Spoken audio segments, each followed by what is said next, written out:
you see, this temple work was to start. So this is sea area. Every building has piling. You know the piling? It goes 30 feet, 35 feet below the ground. So I said to Guruji that we must piling in this land to build the temple. Guruji suddenly said that no piling is required in our land.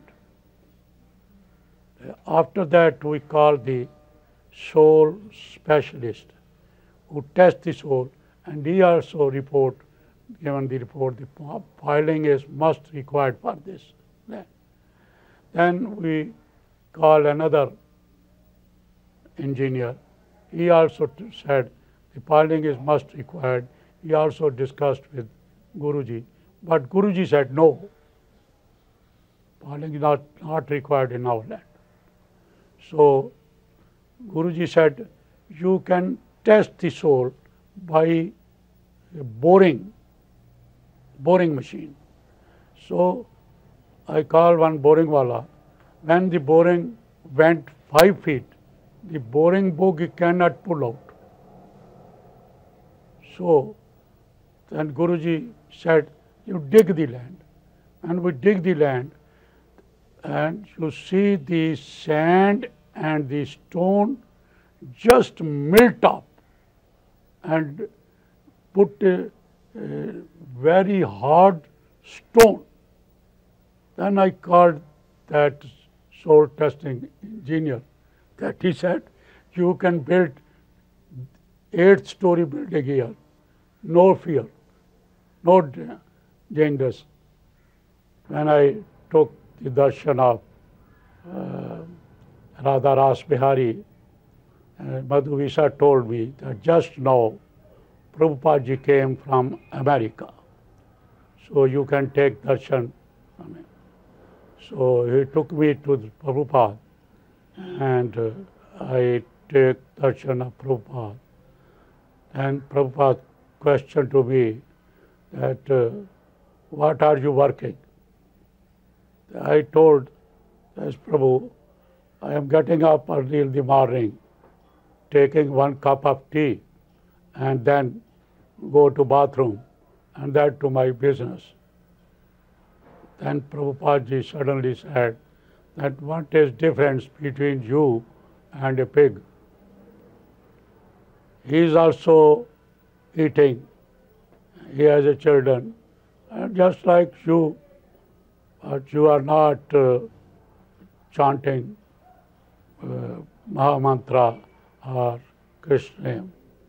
So I said that, Prabhupada, I have not got such a relation to the satsang that I have no habit of this. Then Prabhupada ji suddenly called Madhuvisa and asked me where you are staying. I said that I am staying at Goregaon. So Prabhupada ji ordered to Madhuvisa that every Sunday after the Mangal Aarti, you all devotee go to the Sethi's house and do the Nagar Sankirtan there, that he must get association with you and he will be a devotee. So for 1 year, all devotees are coming to my house every Sunday, and we are doing Nagar Sankirtan there, about 10 miles, 15 miles, and then back to my house, and then they take feast there, and then they come back. So by this way, I attached with ISKCON.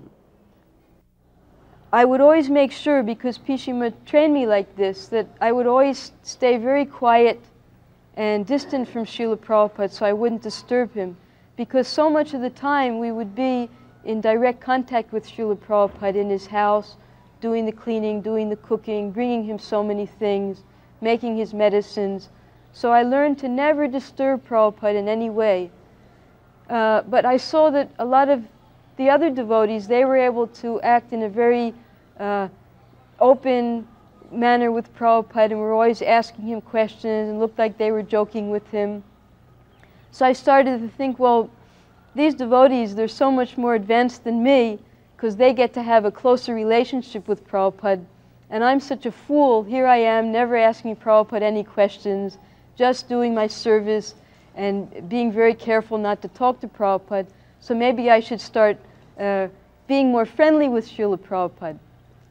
So one evening, I decided to try it out, and I brought Prabhupada in some sweets, and he immediately saw my change of personality and stopped me right then and there.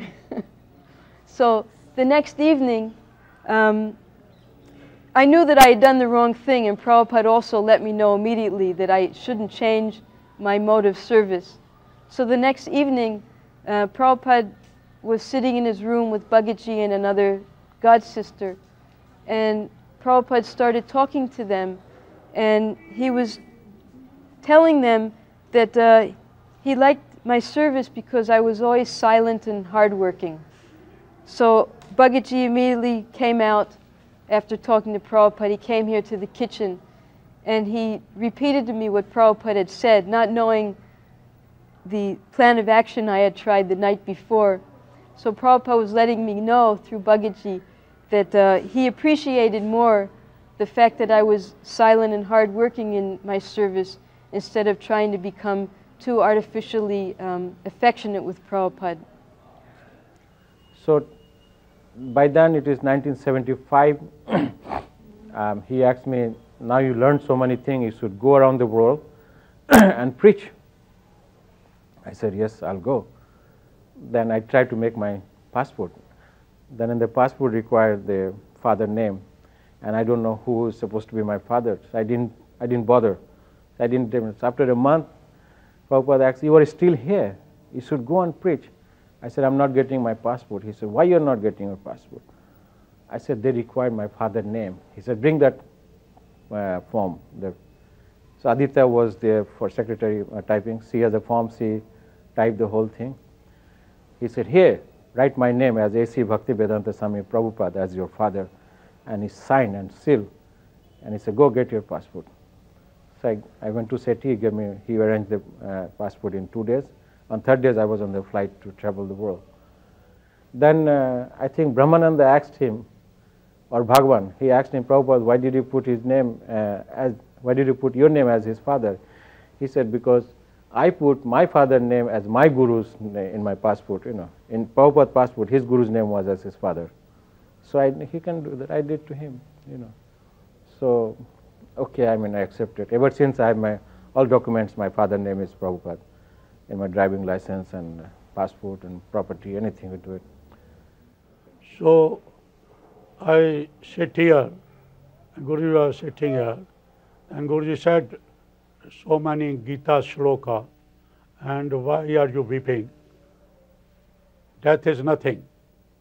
That is only that soul is changing the clothes, just like body, soul is changing the body.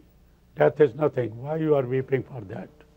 But you cannot die by this disease because you have to work for temple so much.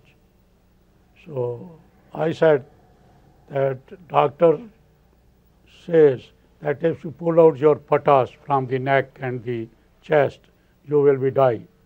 And Guruji said, pull out the patas and throw away from the window. I will see that how you will die. So I pull out the patas and through this window, and Guruji said about 2 hours, and then said, you are not died, you are alive. So you cannot die by this disease. The thing is this, you remember, you have promised to Krishna some time ago. Remember that. So after some minutes, I got that memory that when I came here in Bombay from Pakistan.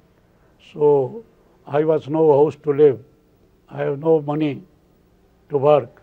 So I promised to Krishna that Krishna, if you kindly give me one house and 1 lakh rupee, then I will always chant your name.